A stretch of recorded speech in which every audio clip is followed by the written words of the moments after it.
The outermost shell, that is the valence shell, which is completely filled and they have no little tendency to gain or to lose the electron. In a hypochlorous acid, we have a bond between the chlorine and hydrogen and it is get bonded between the oxygen atom. From the interhalogen compounds also, we can expect one questions and definitely that going to give in the form of fill in the blanks that you need to fill the product by analyzing the reactions. Hello my dear students, a warm welcome you all. Myself is Purnima, lecturer in Department of Chemistry at Vidhyaashram Pre-University College, Temple of Excellence, Mysuru. My dear students, in this session, we are going to discuss with another new unit called Unit 7, the P block elements. So, before going to discuss with this unit, let's see the weightage of this unit.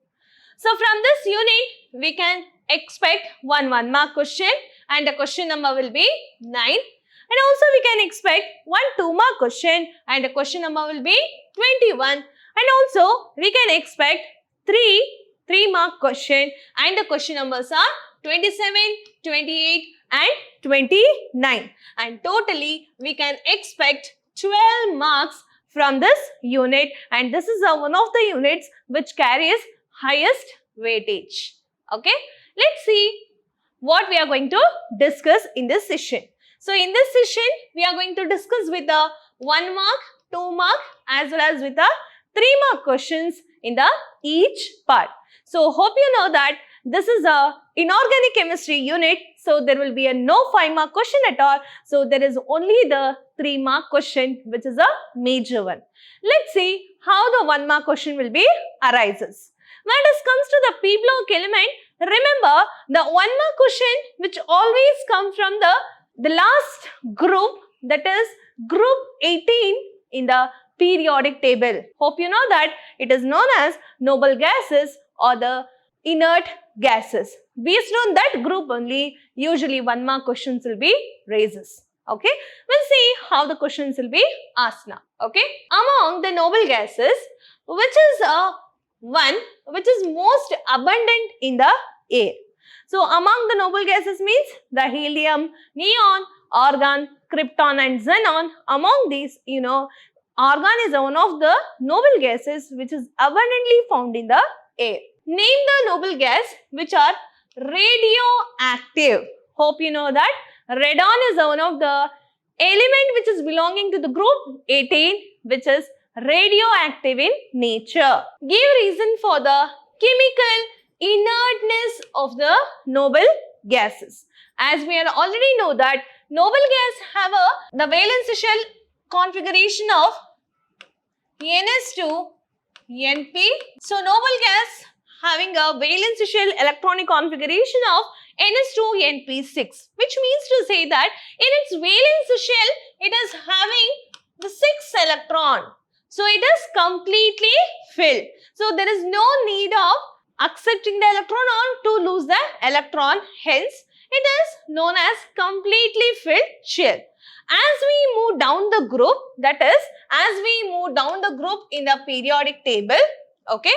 So, what will happen? We know that the NS2 shells are become completely inert. So, why it has become completely inert? Because as we move down the group, this NS2 shells, it does not involved in a bonding at all. It does not share its electron, neither it does not lose its electron. Hence, it is completely become inert.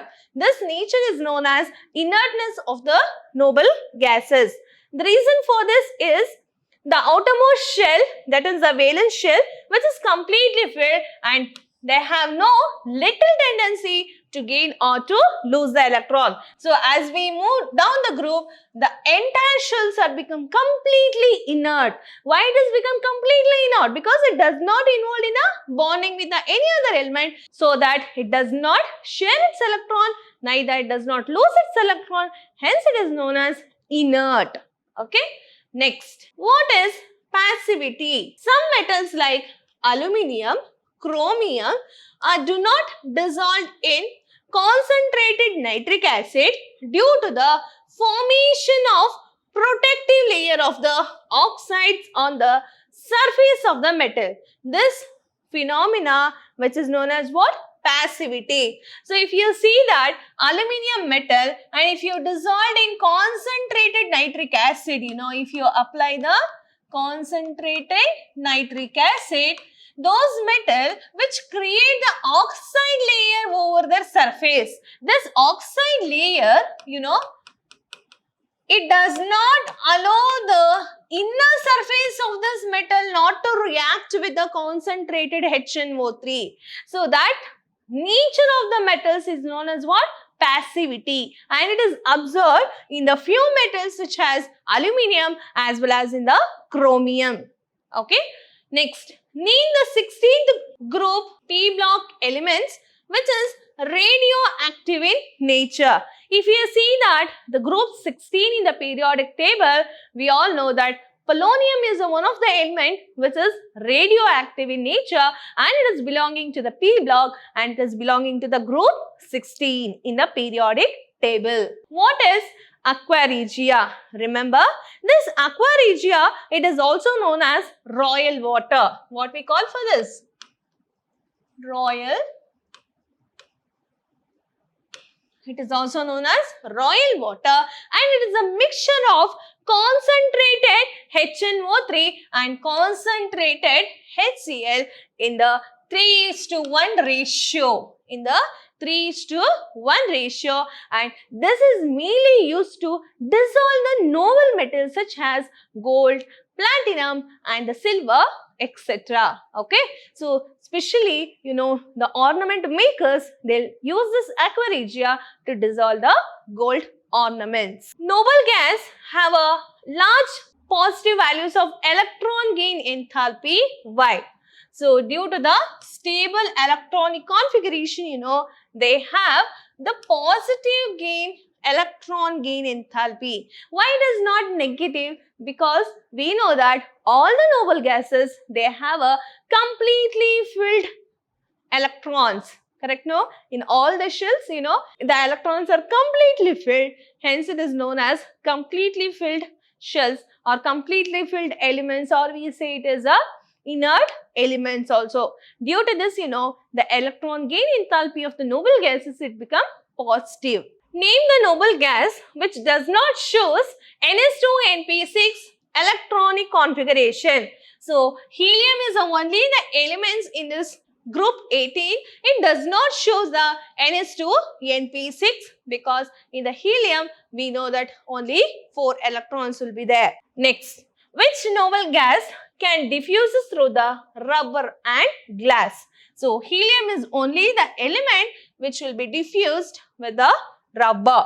Next, give an example for oxo acids of the chlorine. So, the best example is hypochlorous acid, which is the oxo acids of the chlorine. So, these are the most important questions which has been frequently asked in the PU board, and also all these questions which is 1 mark question which is mainly based upon the group 18 on the periodic table, that is nothing but noble gases. Now let us see the 2 mark questions. Okay.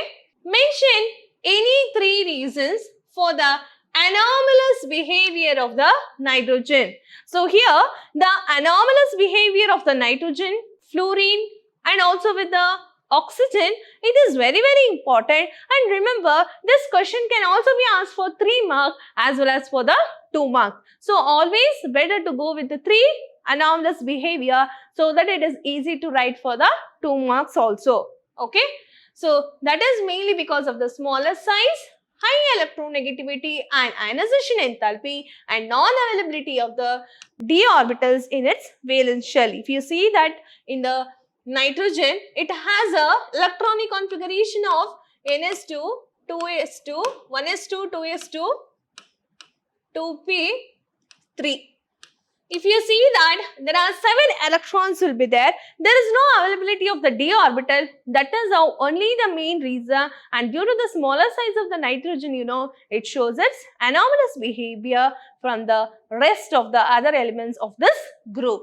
Next, mention the three reasons for the anomalous behavior of the fluorine. So again, this is due to the smaller size, high electronegativity and non-availability of the vacant d orbitals in its valence shell, and also due to its dissociation enthalpy in the molecule form is very least. That is the one thing which has been added. Next, how ozone which has been prepared.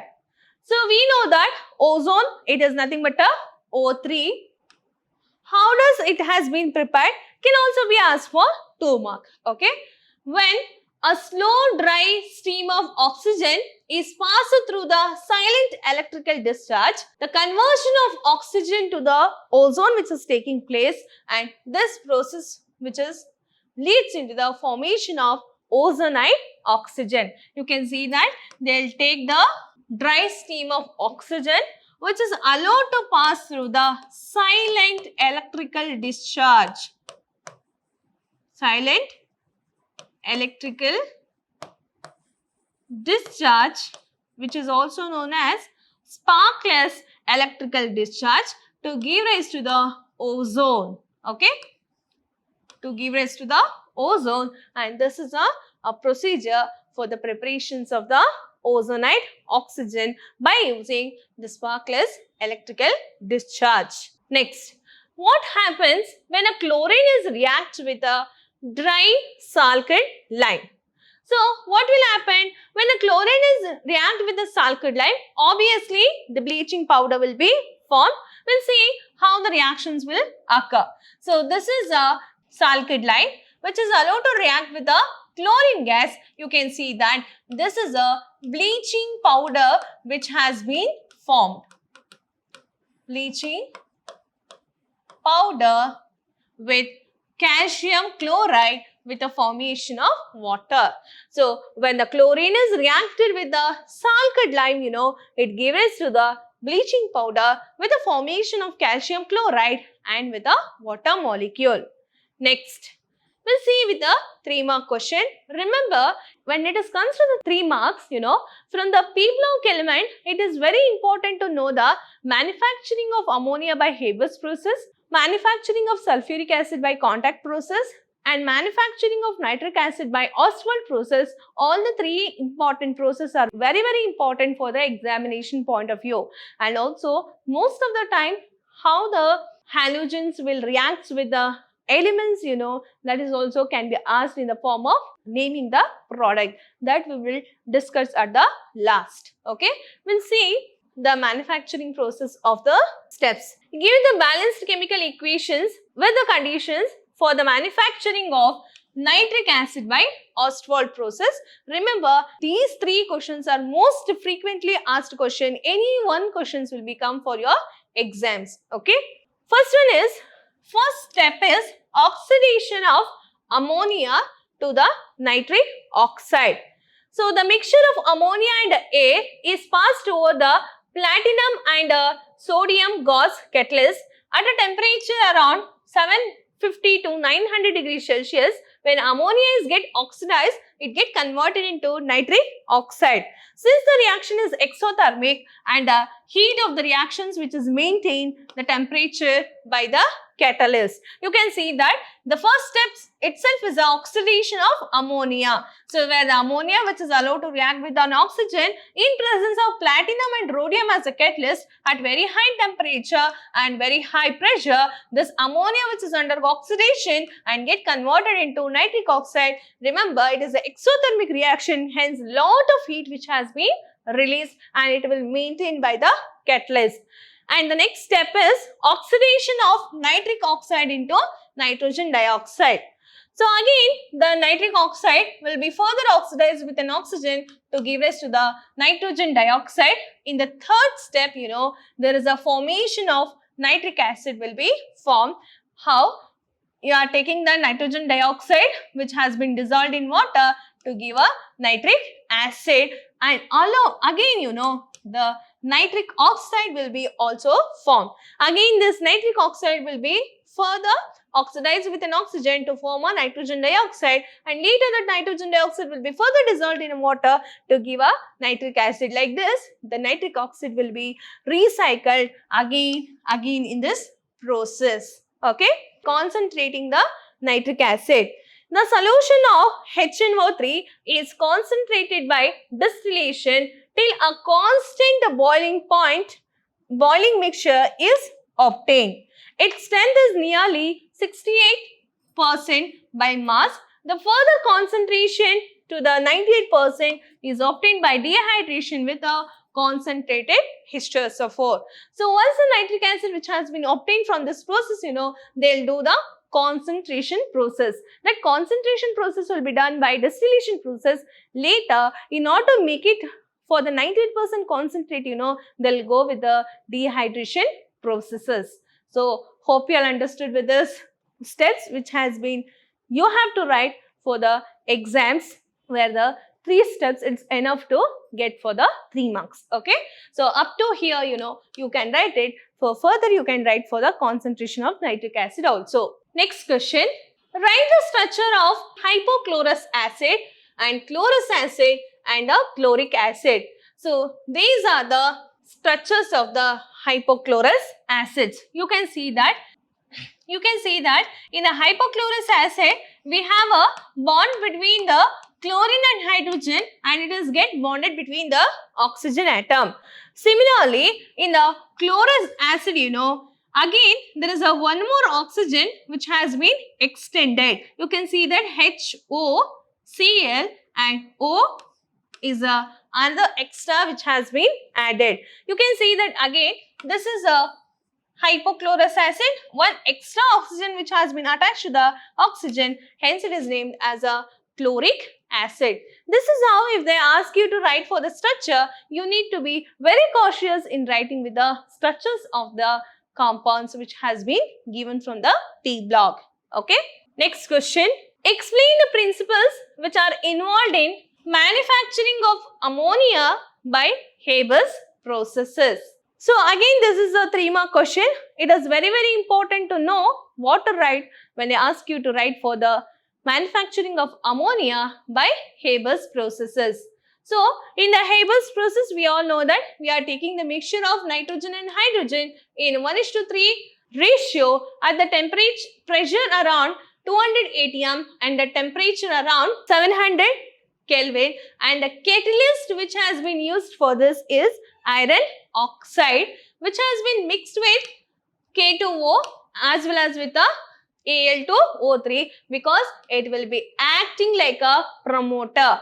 15 to 20% of ammonia which has been formed in this process, and the gas mixture which has been cooled to get ammonia, and unreacted gas will be recycled back. So this is an important reaction that you need to write for the exam by showing that you are taking the 1:3 ratio of nitrogen and hydrogen. Okay.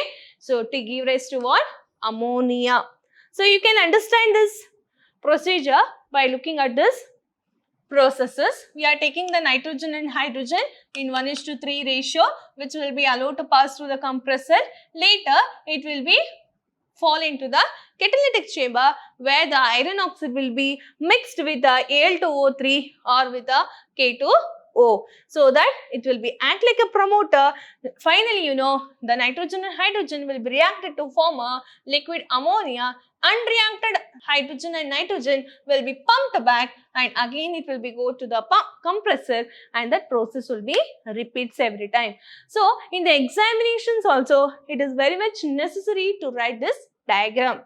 So hope you all understood with this processes. We'll go with the next question.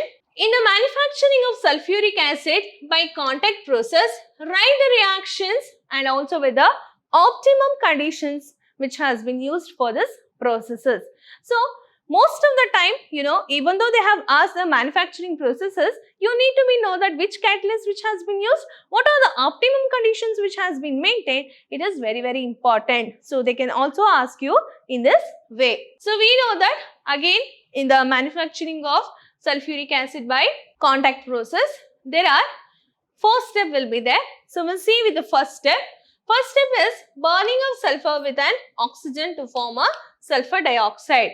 In the second step, the sulfur dioxide will be allowed to further react with an oxygen in presence of vanadium pentoxide as a catalyst at a high temperature around 720 and a pressure around 2 bar, and to give a sulfur trioxide, to form what? Sulfur trioxide. And the optimum conditions which has been maintained at the step 2 are, so we are taking the vanadium pentoxide as a catalyst and we have maintained the temperature around 720 Kelvin and we have maintained the pressure around 2 bar. So these are the optimum conditions which we have maintained at the step 2 to convert the sulfur dioxide into sulfur trioxide. Further, the absorption of sulfur trioxide with the sulfuric acid gives a oleum. In the third step, we are preparing the oleum by taking the pure sulfuric acid. Why?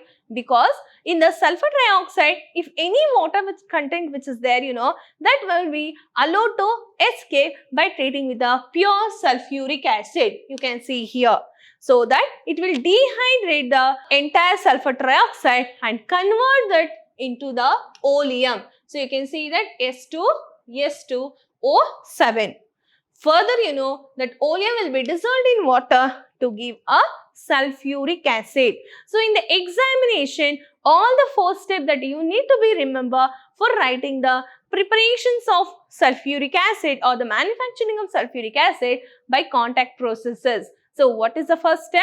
In the first step, where the sulfur which is allowed to react with an oxygen to form a sulfur dioxide. Okay. In the second step, the sulfur dioxide which is further react with an oxygen in presence of vanadium pentoxide as a catalyst at a very high temperature and a pressure around 2 bar, which will be converted to sulfur trioxide. Okay. Sulfur trioxide.